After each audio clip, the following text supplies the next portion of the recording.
Mate, did we watch a thing this week? Yeah, we did.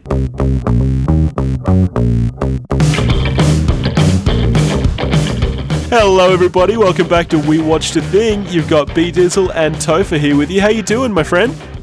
I'm fine. Who are you again? I'm B-Dizzle.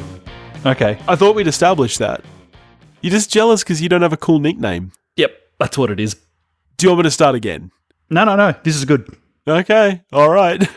Your choice. I'm happy for you to live with it. And what else are you doing this week, buddy? I don't know.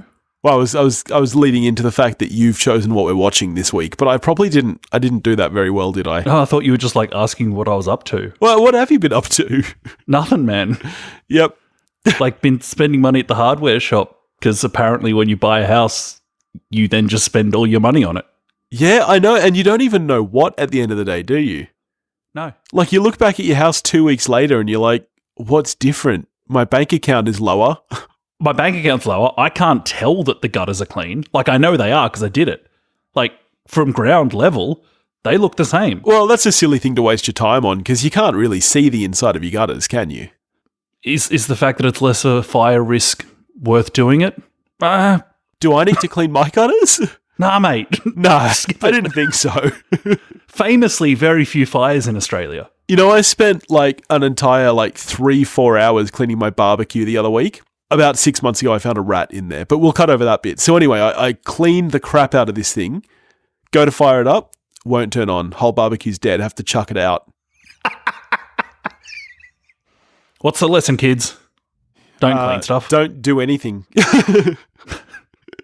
What are we talking about this week, my friend? Throwback time.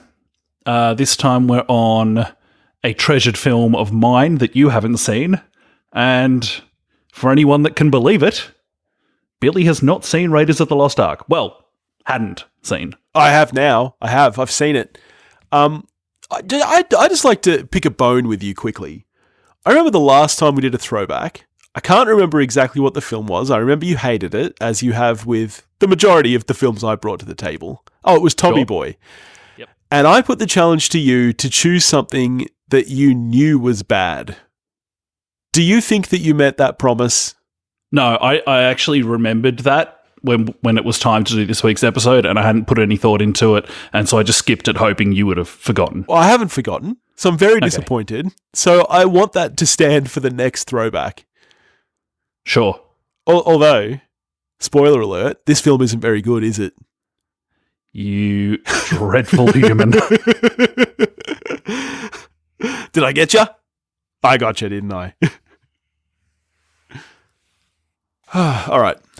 Raiders of the Lost Ark, later marketed as Indiana Jones and the Raiders of the Lost Ark, is a 1981 American action-adventure film directed by Steven Spielberg, written by Lawrence Kasdan from a story by George Lucas and Philip Kaufman. It, of course, stars Harrison Ford, Karen Allen, Paul Freeman, Ronald Lacey, John Rhys-Davies, and Denham Elliott. And what is it about, Topher? It's about the search for the Lost Ark. That's right. And the raiders of said Ark. Well, it's something that you don't want falling into the wrong hands. And in this instance, the wrong hands be Nazis. I think Nazis would generally be the wrong hands for anything, wouldn't they? Mostly, yeah. You don't want them getting their hands on much. So you obviously love this film. Absolutely. Was today a reviewing after a long time, or had you seen it pretty recently? It was fairly recent still. Yep. Still crack out Raiders of the Lost Ark reasonably regularly because I don't think there is a more enjoyable film for me personally. For just the sheer pure enjoyment of cinema, this is probably top of the heap for me. So would you say you watch it once a year?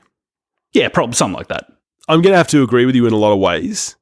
And one thing that I just have to say is this movie, and I can confirm this now, having seen it now and not having seen it as a child, it doesn't matter. Something about this movie makes you feel like a kid. Is that the feeling you get from it? When you watch it, you feel like you're a kid again? Well, it does for me, but it's probably impossible for me to say whether that is an effect of the film or because so much of my childhood cinema experience has to do with this film. Yeah. So I probably can't separate that really. I can confirm that for me, certainly, I felt like a kid watching this film today, even though I hadn't seen it in my childhood. And I don't know what it is. It's fun, it's bright, and it feels like movies of our childhood. And I'm going to hit the bingo here. They don't make movies like this anymore, man. There's only been one other experience I've had like watching this film where I felt like a kid again, and that was the first Pirates of the Caribbean film. There's something about adventure movies for me. I think I must have... Maybe it's the fact that I rewatched The Princess Bride like 1,000,000 times a day as a kid. Yeah, I think you bang on with adventure films, I think. Yeah. I think that's pretty universal that we humans en masse do like getting swept up in a tale. Yeah. So, in my opinion, Ford as Indy trumps Ford as Han, if I'm honest, by some distance. I think Ford owns this role to a stupid degree. Yeah, this was one of my notes I had written down was to ask you Indy or Han. I agree. And do you know what I think it is? I don't think Harrison Ford is actually that great as an actor. And I think he's just a smug prick, which is why he plays smug pricks really well. He's got great, probably, like I'd say the same thing about Will Smith, great screen presence. Yes. Yeah. Not necessarily... Yeah, and not that I think there's that much acting required in Han Solo anyway, but I think the character of Indiana Jones is probably closer to who he is in reality, so I think it is easier for him to play. And I tell you what I did notice this time, though. I've heard a lot of people make fun of the Harrison Ford mumble, and I don't think I'd really noticed it until he was an old man, but my God, is he mumbling his way through this film. I honestly had to watch really closely to try tell which lines were dubbed and weren't because everything seemed dubbed because no matter what environment he was in, he was just talking like this. Which, for the character of Indy, actually really works because he's supposed to be so cool and calm. That's his method. Don't knock it. One of my favourite shots in the film, actually. I mean, the entire film, the cinematography is brilliant and it does just evoke that adventure and that childhood joy that Spielberg films do.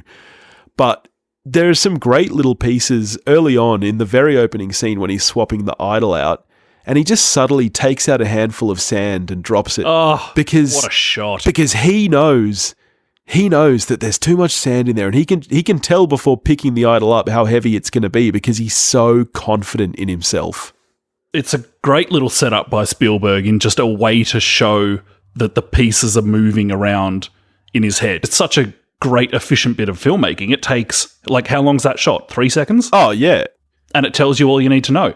And then 3 seconds after that, when he's crouched down in front of it, and there's just this stunningly unsubtle bit of lighting where there's this golden glow straight on Indy's face, which, like, obviously the thing's metal. It doesn't actually glow itself. It makes no sense. It's completely unsubtle, and it's completely fucking perfect. Yeah, which happens so many times in the film. The scene where he's got the staff, guiding to where on the temple he needs to go. It's exactly the same. That ridiculous light which appears from the staff makes no sense in reality whatsoever. No, it doesn't. But it's just nice. Also, with the way that the sun changes position in the sky throughout the seasons, that should only work on one day or 1 or 2 days of the year. Yeah. But who cares? And also, that sun moves extremely fast, doesn't it? It does. The way that light is moving down, it's like someone teasing a cat with a laser pointer. Yeah. You mentioned it kind of right from the start with this character. I don't know if there's a better pairing of actor and costume in film history than Harrison Ford in Indy's clothes. About 25 minutes into the film, there's a shot when he's about to meet Marion for the first time in the film, and we get his shadow on a wall. Yeah. And this is 25 minutes into a film. We haven't been with this character for that long, but it's like an instantly iconic image. Yeah, I noticed the exact shot you're talking about, and it's brilliant because when I studied animation, one of the first things you learn is when you're designing a character, one of the most important things to consider is the silhouette, because that's what makes the character identifiable. If you can see the shape and the outline of a character without any detailing or shading and you know who it is, that's good character design. Like classic example, Mickey Mouse. And it is something that isn't taken into consideration a whole lot with film design. And I guess there's a reason for that. It's, characters from film tend to be not as exaggerated and iconic, but it is such a nice piece of design, his entire outfit. We're not talking about Steve Rogers emerging from the darkness when we meet him for the first time in Infinity War. Like, this is 25 minutes into this character's first film. Yeah. And already, just bang. Now, speaking of Marion, though, I have to ask, because maybe I missed something, is Indy a complete scumbag? Was he banging a child? I've heard this brought up before, and I don't think we are supposed to take literally when Marion says, I was a child. I don't think she's saying, I was 14. I think she means, I was a kid. But isn't she the child of one of his contemporaries? No, not a contemporary, no. No? So it was more like a mentor or something? Yeah, exactly. Okay. I think they did work together, Indy and her father, but that's not how their relationship started. Okay. All right. I have no doubt that he was older, but I can't really imagine. Like, I don't know about you. I don't think George Lucas and Steven Spielberg sat around planning out their movie and going, you know what would be an interesting character thing to do? I don't think that's what they were going for. The opening of the film, I love the complete lack of subtlety about it. Yeah. Like when Alfred Molina, in I believe his first film credit, after he gets skewered and Indy bumps into him again and his face kind of turns to him. Like, it's almost like some early Peter Jackson level, oh, fuck it, why not? Yes, yeah. And like the bonkers level of spiderwebs and spiders because, sure. Yeah, the kind of exaggerated skeleton, basically, of Alfred Molina. Like, he just got skewered a couple of seconds ago, and now he's basically a zombie. He's half decomposed. Yeah. That follows through later on when they're down in the well, and Marion has all those skeletons fall out at her. Yep. Is it just me, or are the skeletons actually screaming? Where are all of those scream sound effects coming from? I suppose, yeah, that begs the question, is that what Marion is hearing, or is that sound effect as score, effectively? Yeah, it was an interesting scene for me because I was like, they don't seem to actually be attacking her. My impression is that they've just kind of fallen on her, and they don't seem to be actively moving. But they are kind of almost zombieing towards her. Yeah, they're almost kind of like, there's no way that's what a skeleton does. No, but and I wasn't sure whether that's intentional, as in, are they supposed to be zombie-like creatures, or is this just really just going over the top with, how cool is this? Yeah, I think it very much is just placed in the folder of, this will be cool. Yeah. Another thing that just informs you in the space of seconds, in the opening, he escapes from the boulder and he's faced with Belloc. And Belloc says to him, again we see. 3 words. In 3 words, you've skipped needing to have a back and forth of, oh yeah, this is like this time, blah, blah, blah, blah, blah. Yeah. Just, again, we see, boom, we know there's a relationship here, on with the story. And because that guy plays Belloc really well, you hate him straight away. Oh, there are some hateable people in this film. What about that Slugworth-looking motherfucker? Yes. He is a creepy, creepy dude. I read somewhere, I can't remember what the number is, but the amount of actual lines he has in the film is shockingly small. Yeah, the amount that you think of him as being one of the 2 main villains of the film, he has sod all lines. He's awesome, though. He's so good. Yeah, I think the efficiency you're talking about also comes through when he is reunited with Marion. There's very little actual exposition there about their past, other than a few lines here or there. And sure, it might leave some questions about, Indy's legal, the legality of his relationships. But it it's also very effective. You know, the entire film is less than 2 hours, which is so rare. When you think of the amount of action set pieces, it's stunning that it fits into the time that it does. Yeah, it is interesting, actually. I looked up because I was reading Wikipedia. The plot segment for this film is maybe 3 or 4 sentences because so much of the film is taken up with action, which is actually really rare. Even most action films will have paragraphs upon paragraphs of detail about the plot, but this is just straight into it.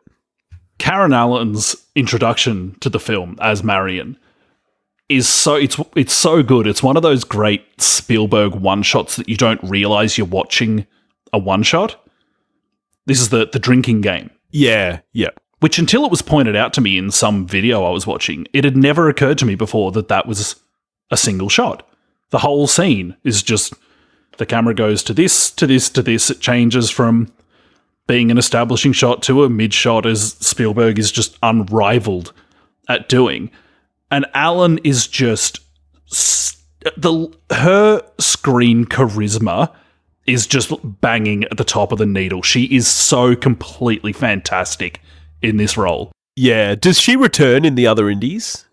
I don't know if you want me to tell you or not. I do. She's in Indiana Jones and the Amazing Plastic Skull.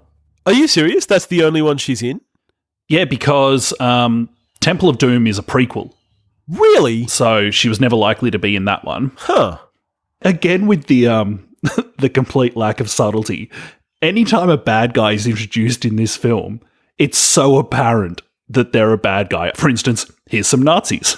Let's not spend any time figuring out how we feel about them. Yeah, it's pretty easy to know Nazis are no good. They're definitely bad eggs. There's a guy with an eye patch. Probably not a good dude. Bullock is French. Despite all the the almost shortcuts that the film takes, or just the sheer efficiency of what it does in a lot of scenes, there's one scene which is just 5 minutes of pure exposition, and somehow it's one of the most enjoyable scenes in the film.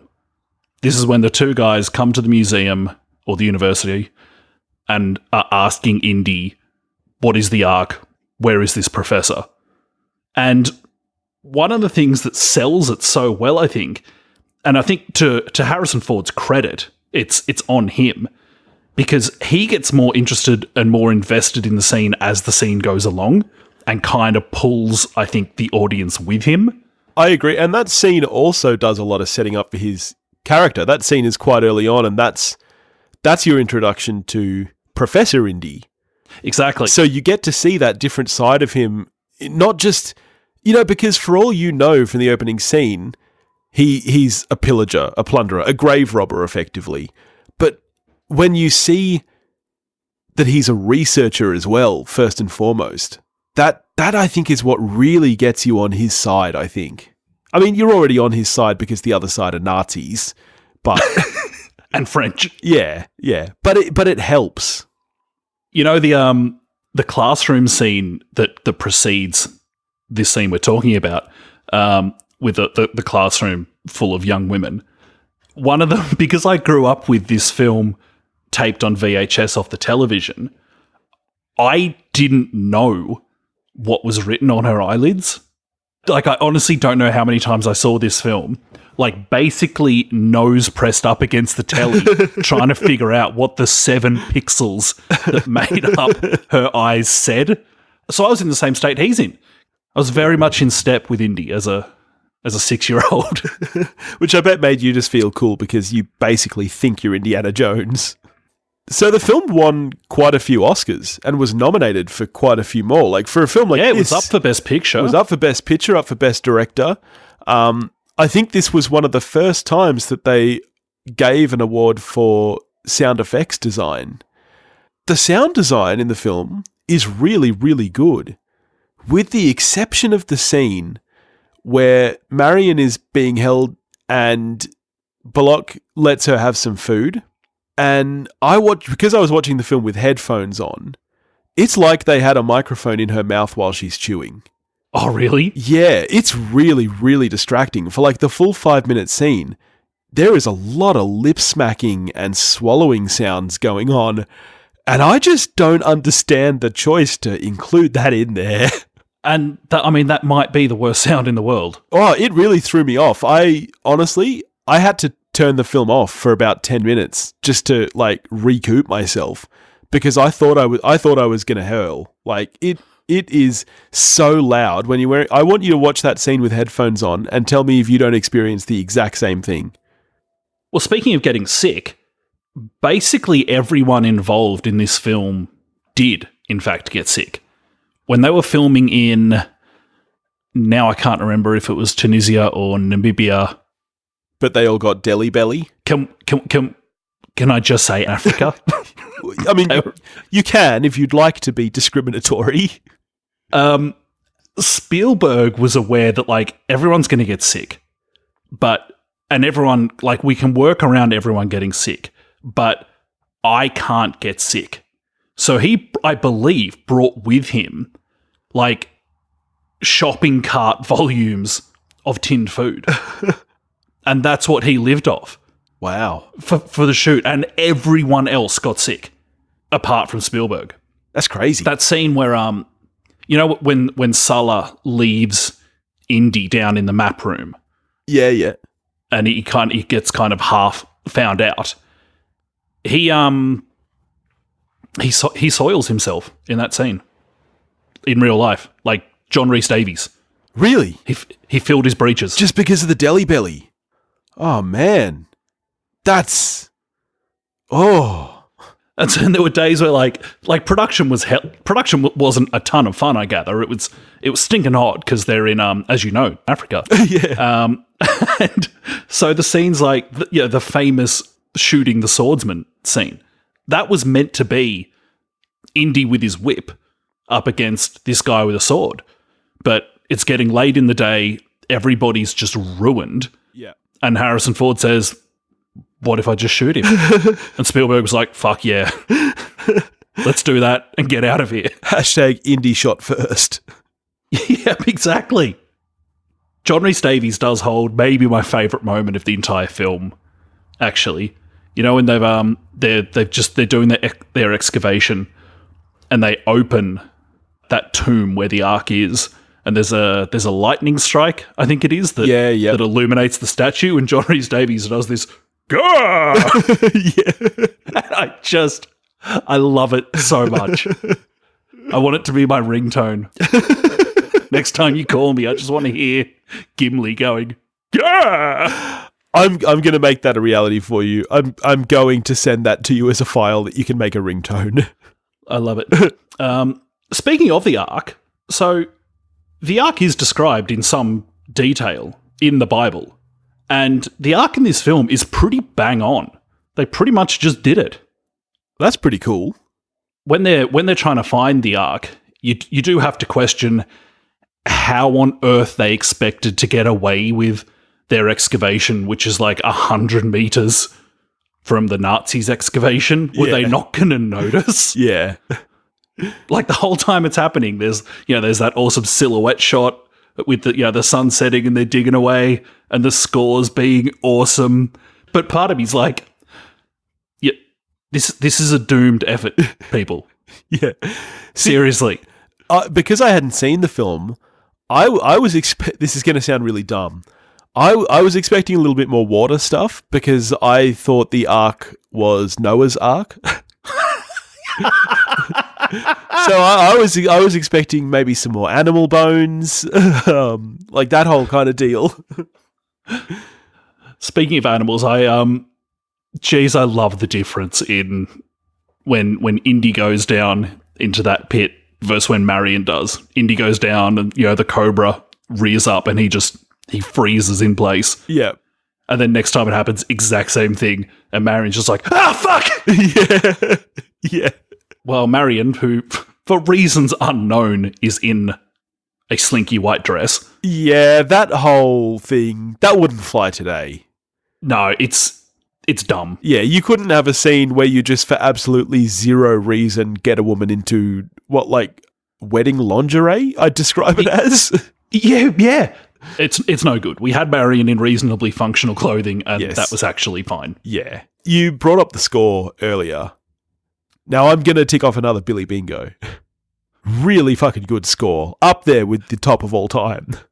I was thinking just yesterday about your recent call that you think that the Titanic score is the greatest of all time. I do. I think Titanic's better than this.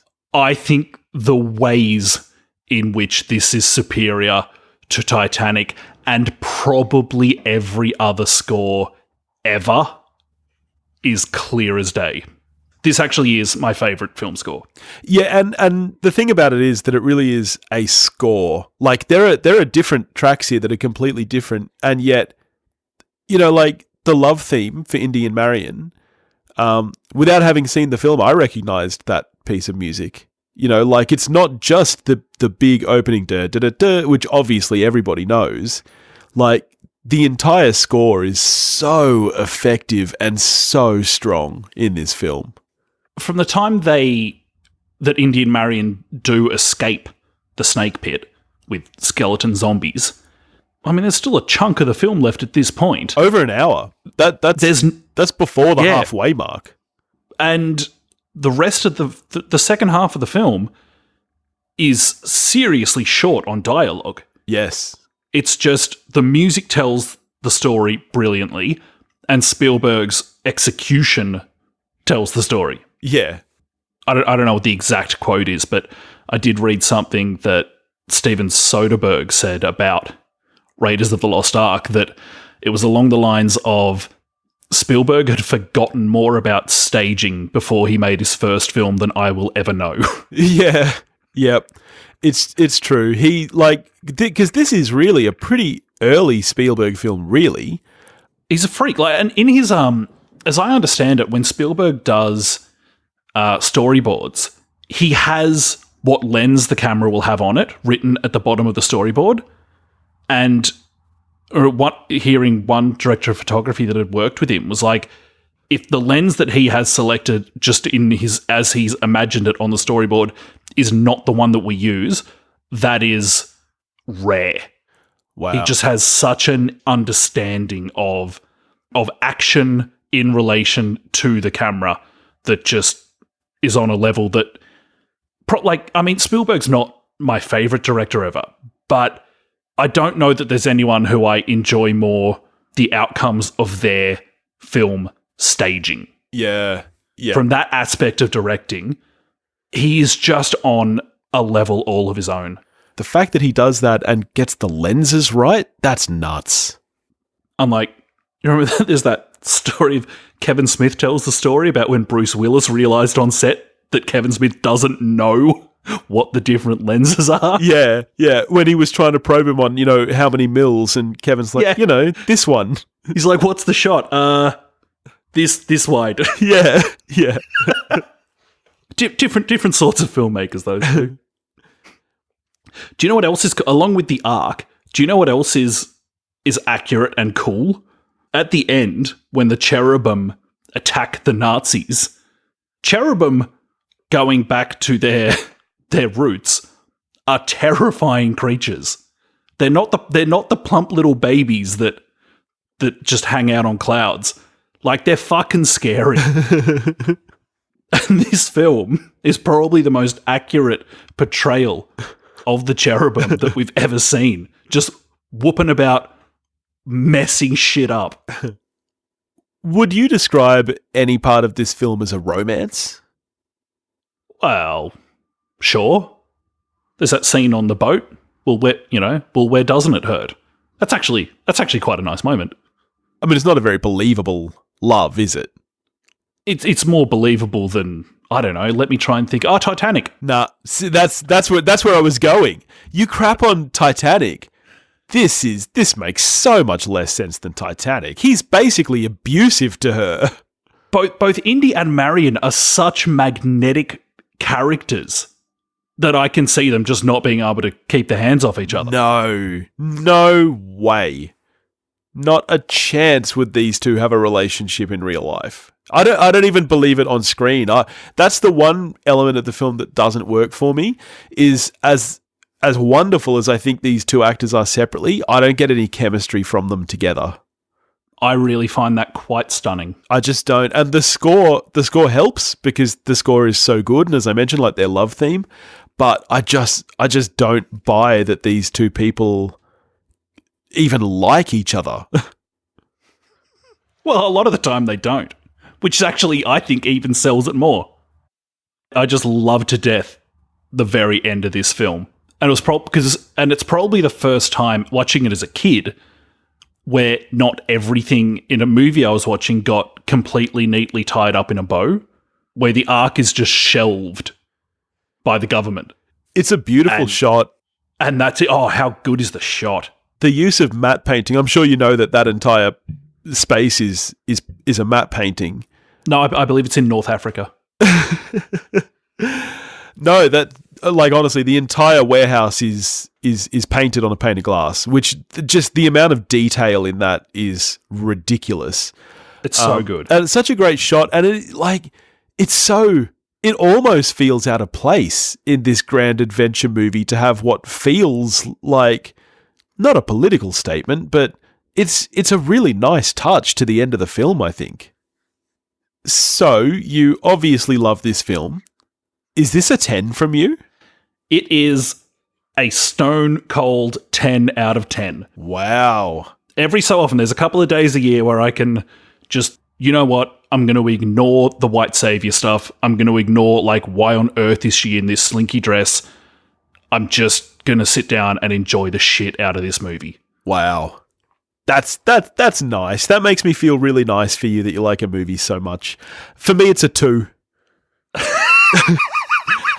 Tommy Boy is better, and it's just, honestly, this movie just doesn't age well. It's not, I wouldn't recommend it to people to watch today. Okay. Nah, I'm a 7. I think this is a really, really good film. Perhaps if I'd seen it as a kid, I would have the same love for it you do. But for me, and I know that you're going to rag on me, but the indie of my childhood is Brendan Fraser's The Mummy, which I find infinitely, obviously not as well crafted, score is not as good, but I find it more fun, probably just because it's the adventure film of my childhood of this ilk. Mm-hmm. Yeah, so for me, this is a 7. Really enjoyed it, would definitely recommend it. And like I said, I don't, apart from possibly the deep love you have, I don't feel like I missed too much by coming to it this late. It still gave me that tingly, fun feeling of being a kid again. So, yeah, definitely recommend. All right, Billy, what are we talking about next week? Wow, that felt weird. I don't think I've ever had you ask me. You've forgotten what we're watching, haven't you? Stop avoiding the question. You don't know what we're watching. Stop avoiding the question. Next week, my friend, we are catching up with some old friends from 10 years ago as they kill some zombies. Next week, we have Zombieland 2 Double Tap, which I'm actually really looking forward to. Are you? Yeah, I am. The trailer looks fun. First film is a ton of fun. Yep, I'm keen. So in the meantime, if you want to get in touch with us, you can do that at wewatchedathing.com or wewatchedathing@gmail.com. You can find us on Facebook, Instagram, and Twitter, all under the handle @wewatchedathing. If you want to help support the show and make us watch something that you cherished as a child, you can do that at patreon.com/wewatchedathing, and we'll catch you next week. Go watch your movie.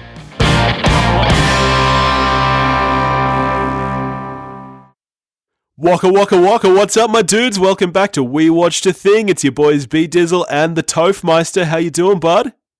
Yep, can I ask you to do that again?